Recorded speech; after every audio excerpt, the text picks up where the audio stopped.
2, 3, 4.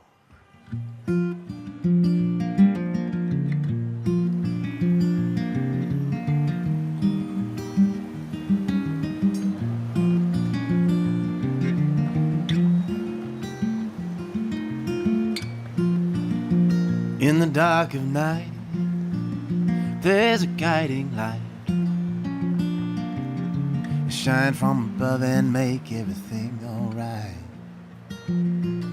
I got my hand in the hand of the man with the guiding light. There is the possibility of encountering rough water. When moving about the vessel, On my windowsill, and hold on to a handrail, it's raining especially still. when going up or down stairwells. But I know that the sun gonna shine down high and bright.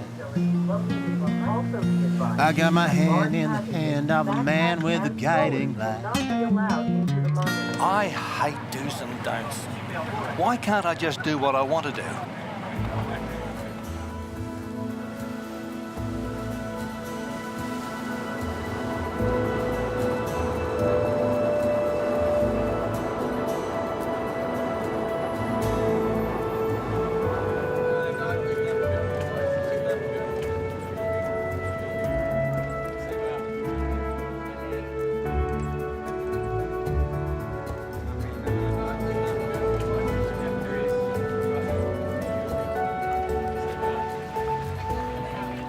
The ideals of liberty and freedom resonate with everyone.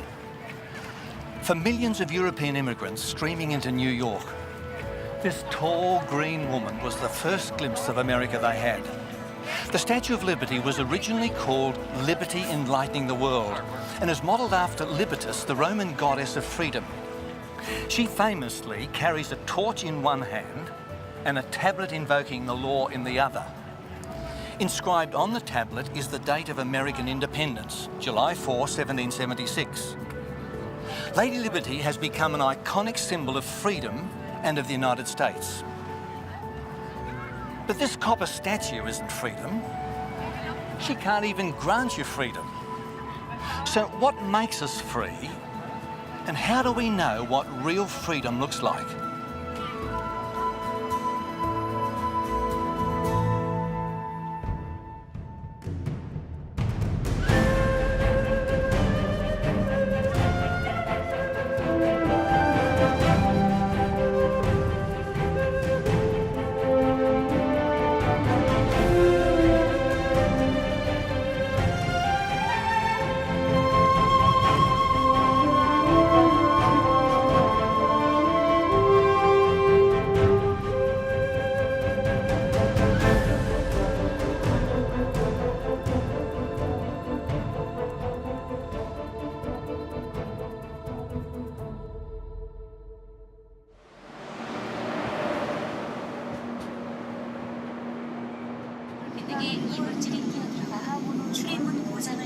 I don't know about you, but when I'm jammed onto public transport, I often daydream about wide open spaces being free, somewhere with no restrictions. You know, there's got to be a place out there where I can just do what I want, no one telling me what to do.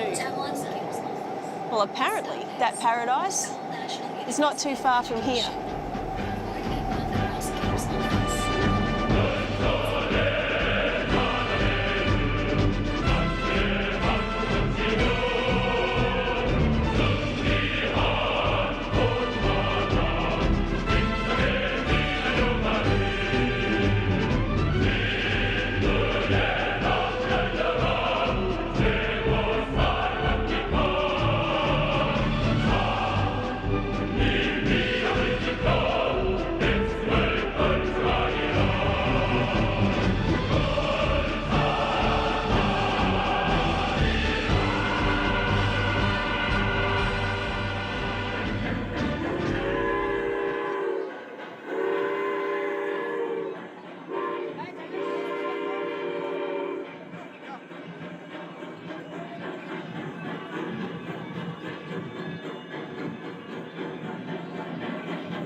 Just behind me is the paradise I've been telling you about. It's just there over that railway bridge. It's called the Choshun State, and it's based on the revolutionary thought, the idea of Juche. Juche is the ability to be able to work independently without regard for outside influences. The idea that true freedom comes from being able to determine your own destiny. In other words, no one can tell me what to do. I can set my own course and determine my own future. How inspiring is that? Who wouldn't want to be the master of their own destiny?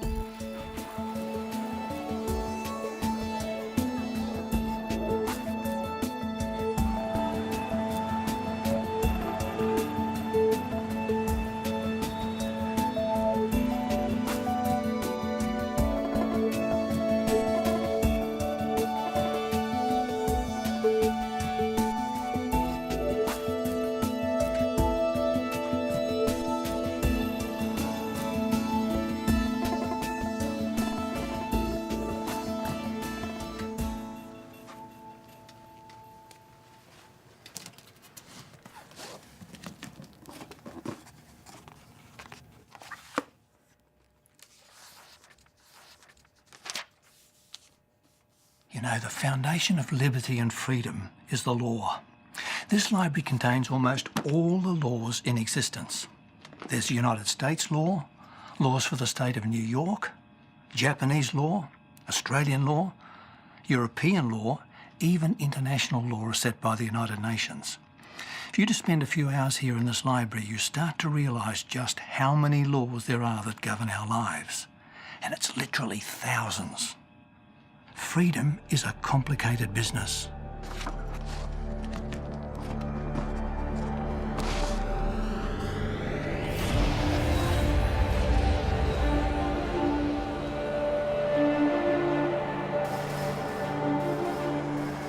Don't be fooled by these cats.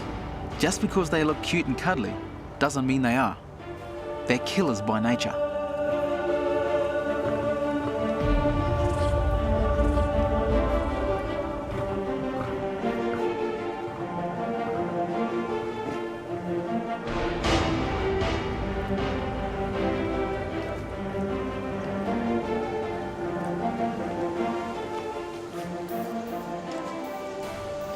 So how much does a lion eat a day? It depends on the lion. These boys that we're gonna try to wake up, they've been on a bit of a diet, so they get about 4 kilos each, 5 days a week. But what they get in the zoo is a little bit different than what they get in the wild. So how old are these boys? These boys have just turned 5 years old. Yeah? Yeah, so they're about the equivalent of 18 or 19-year-olds if you want to Okay. compare them to 18, human boys. righto, yep.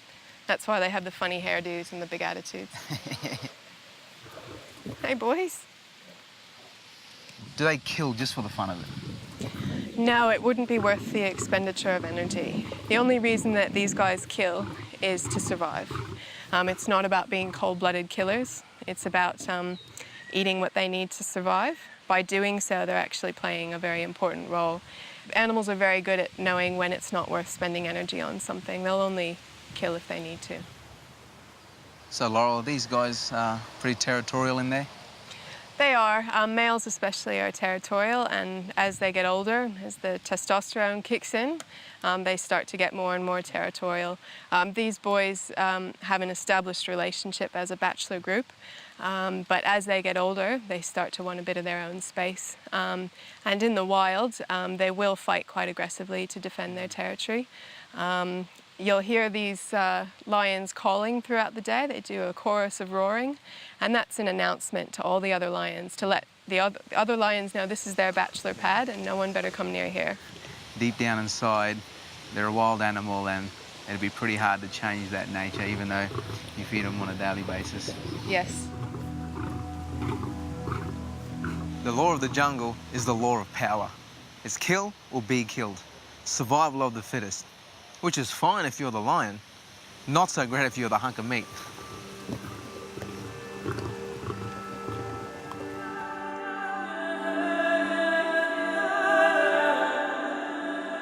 What would society be like if we had no laws and no police to enforce them? What if the social contract we've all entered into didn't exist? Some might say we'd be free to do whatever we wanted. Sounds great, but what if that meant I wanted to kill you? Or to take your house? It would be the law of the jungle. Kill or be killed. You could never feel safe.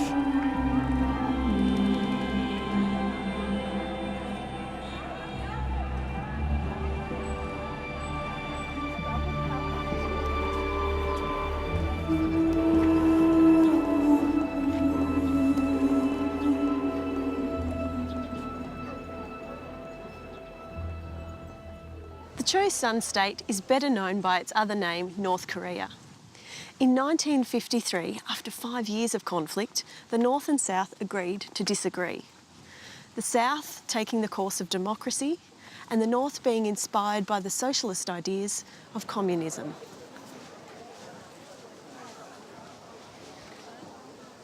The two Koreas have been separated now for more than 50 years by this 4-kilometre wide, 250-kilometre long no man's land.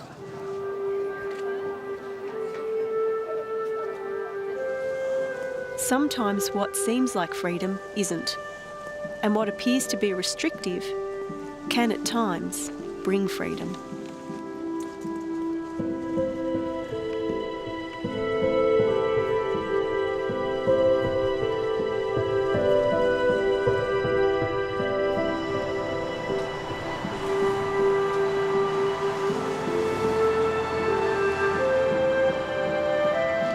So where did the law come from? Well, believe it or not, most countries base their entire legal system on just 10 simple commandments. They're sometimes called the Law of Moses. They're also known as the Royal Law, but you might simply know them as the 10 Commandments. And they guarantee freedom and protection. But with that protection, there are restrictions.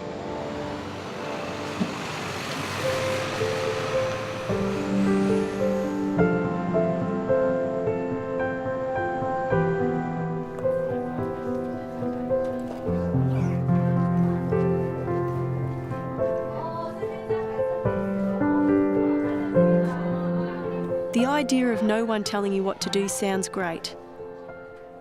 But in reality, whether you're a country or an individual, it doesn't bring freedom or happiness.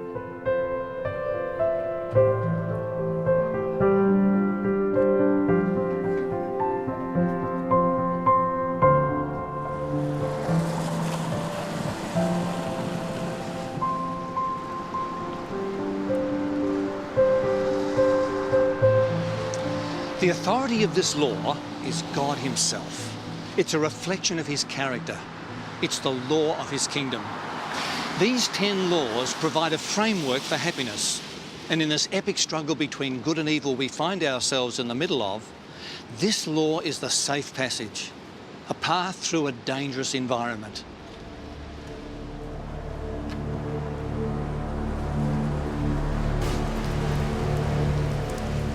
Afternoon, ma'am. We will be closely observed by North Korea and monitor our tours very closely, so we remind all our visitors to be mindful of their body language at all times. So that means no pointing, no waving, no gesturing towards the KPA soldiers. So we just want to make sure you don't try to communicate with them in any way. Thanks. All right, if you follow me out to the conference room, please. So I noticed that there's like a raised paving in between each of those buildings. Is that significant at all? That's actually the military demarcation line. You can see it starts over to the right, the white stakes. They mark the military demarcation line, which goes to concrete dividers. They're 17.5-inch concrete slabs. This is where the MDL is clearly defined, more than anywhere else in the DMZ. Outside the joint security area, the military demarcation line, it's strictly marked by panel markers. There's just over 1,200 panel markers. They're black and yellow. They're labeled on the south side in Hangul or Korean and English. The north side is Korean and Chinese. So in the JSA, this is where it's most obvious to separate the two forces. Okay. So in other words, each of those buildings, to go inside, half of the building is Yes. South Korea and half the building is North Korea. Exactly. Okay. And I noticed that rock soldiers here standing very still. Tell me about those. The rock soldiers that work here, they're very disciplined. When they come out to set up a security cordon for our tours, they'll stand at a modified position of Taekwondo. The rock soldiers call the stance rock ready, They also wear the dark sunglasses. You can notice that is used to present an emotionless posture towards North Korea as part of their professionalism working here in the JSA. Okay. And I noticed two of them standing sort of half square onto the buildings. Why do they do that? The two soldiers that are most forward, they're observing into North Korea just to make sure that nothing's out of the ordinary. There's no actions of North Korea that could be taken as hostile. So if anything should happen, they have the building for protection so they can better react to make sure everyone leaves here safely and securely. Okay, which is a good thing. Yes. And now tell me about this building that obviously on the North Korean side. The North Korean building, that is called the Panmunjak. That's the North Korean Visitors Welcoming Center. That's where they bring their tours in. They'll give them a short briefing the same way we do. The two-man guard post, primarily, you can see the one KPA guard outside right now. And then directly to this left, the window is pulled back with another soldier with a camera. As we say repetitively the entire tour, we are monitored very closely by North Korea. They're both interested in who we have on tour and exactly what our tour is doing. You mentioned a bit earlier the things we're not allowed to do. We're not allowed to point. We're not allowed to wear faded jeans. What are the reasons for some of those rules? In the past, certain people have come to the JSA and, for instance, pointing, that can be taken by North Korea as maybe we're trying to provoke them, maybe we're saying slanderous things. If a media tour is here and we have the media to they're making gestures or pointing, they could say we're telling other countries negative things about North Korea, and they don't really take kindly to that. Also, some people, if they bring bags here, they can say they're smuggling weapons or anything like that. So North Korea, they really like to point the finger about things that are done wrong in the JSA, even though it's a somewhat common occurrence for North Korea just to kind of turn a blind eye to the armistice. Yeah. So. The demarcation line runs. You can actually see it right here in the building. There's microphones on the center table. They are recorded and monitored 24 hours a day, as well as they represent a military demarcation line inside the MAC building. So everything on the far side of the building is technically North Korea. You're going to cross into North Korea. You are allowed to do that. The only thing I ask is you don't pass behind or in front of this ROK Soldier. Also, do not go any farther north than the ROK Soldier at that end of the building. These two soldiers, of course, they are standing at ROK Ready, the modified position of Taekwondo. And they are here for everyone's safety. So to maintain a situational awareness, a better understanding of what's going on around them, we ask all the visitors not to get too close to the ROK Soldiers. Don't touch them or interfere with their job in any way. But by all means, you can go into North Korea. That won't be a problem. That is such a bizarre concept. To look across a room, be in a room, and be in a country, one, that you can't access, or be in two countries at once. Most people associate freedom with not being told what to do, no one holding you back. Sounds pretty good, doesn't it? Make your own path, choose your own direction, go where you want to go. That sounds like freedom. When you come here, you get told, don't cross the borderline, don't engage the North Koreans in any conversation, don't point, don't wear faded jeans. Now don't get me wrong, I'm free to ignore all of this advice. I could choose to go and step over that borderline over there.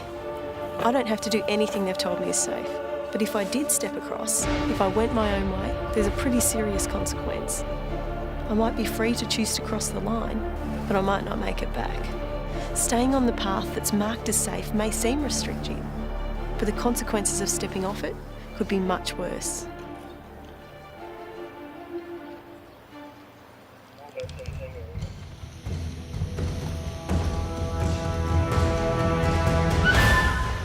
This fence is the difference between life and death. It's a restriction. Now, I'm free to climb over it. And in fact, a few people in different zoos around the world have done just that. And you can imagine the consequences.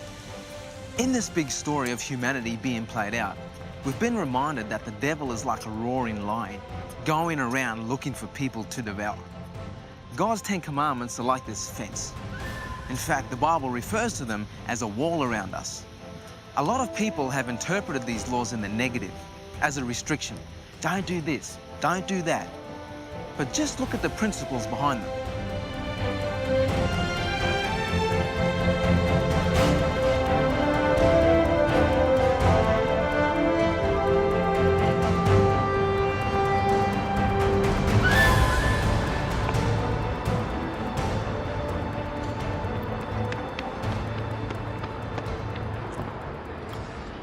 What are the principles found in these 10 Commandments? Well, the first 4 are about our relationship with God. They talk about loyalty, commitment, respect, and time with God to develop our relationship with God. The last 6 commandments deal with our relationships with each other. They start with advice to respect our parents. Then they talk about purity, honesty, protection of life, truthfulness, and contentment. No set of laws have been more foundational to human safety and happiness than these 10 commandments.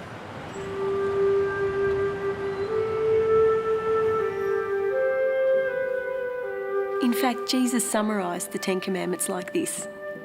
Love the Lord your God with all of your heart, with all of your soul, and with all of your mind. That's the first 4 in a nutshell. Then he continued, and love your neighbour as yourself. That's the essence of the last 6. Make your life about loving God and others, and you'll be truly free. 2 very concise sentences, but they capture the spirit of God's law, his blueprint to real freedom. That's why he says that all the law of the prophets hang on these 2 principles. Love God and love others. Love your neighbour as yourself. Imagine if we actually lived by those principles.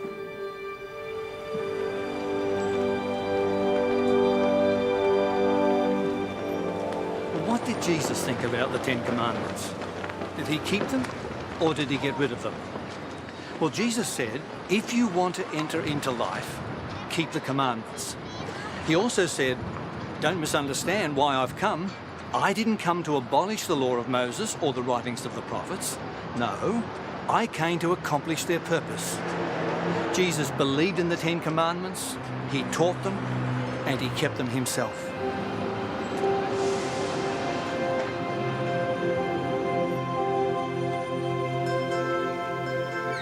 Lions are killers by nature. I wonder what it would take to change a lion's heart. It would have been an astounding moment to look and see this beautiful animal for sale in Harrods in London. Christian was full of personality. For Ace Burke and John Rendell, he was irresistible.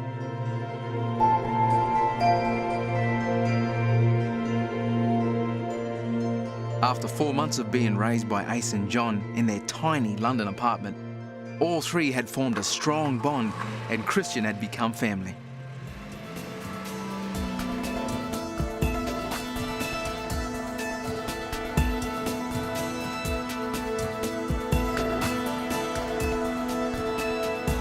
However, he soon outgrew the flat, and Ace and John knew that the time was coming when they would have to accept London wasn't his home anymore.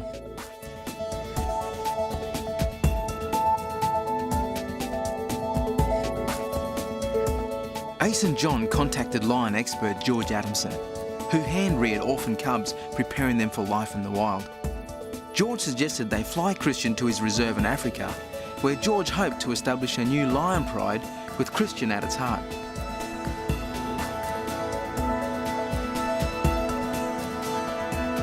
Ace and John were sad to leave him, but felt he was in the right place and really had a chance at being free.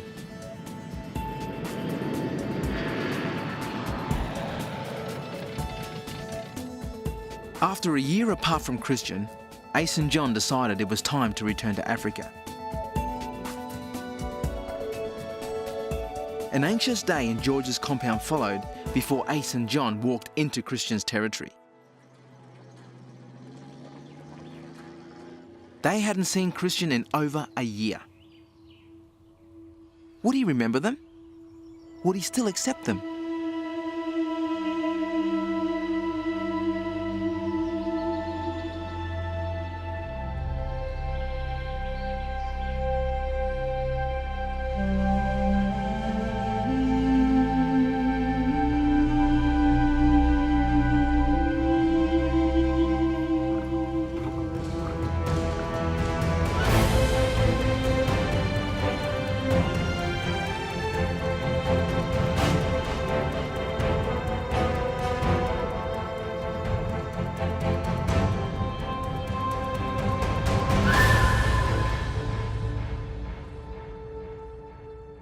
What made the difference for Christian the lion and what changed his nature was love.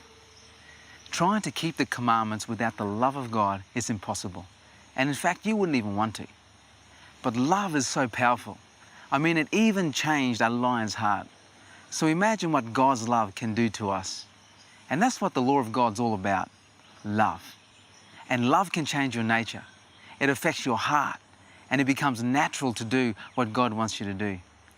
Jesus doesn't say, keep my commandments. He says, if you love me, keep my commandments.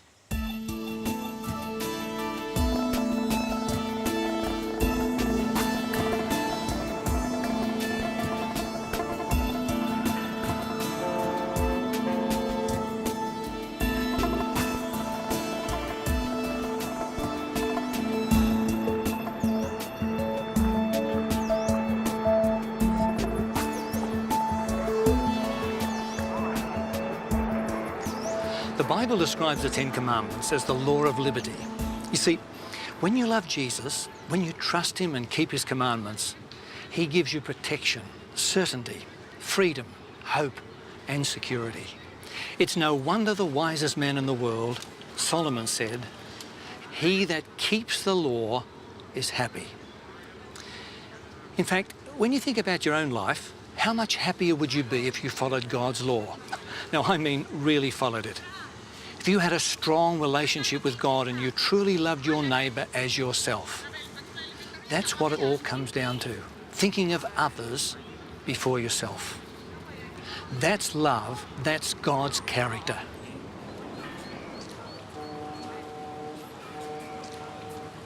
Now, imagine if everyone in your town followed God's law, and then multiply that by the population of the world, and you get an idea of just how good and relevant God's law really is for today.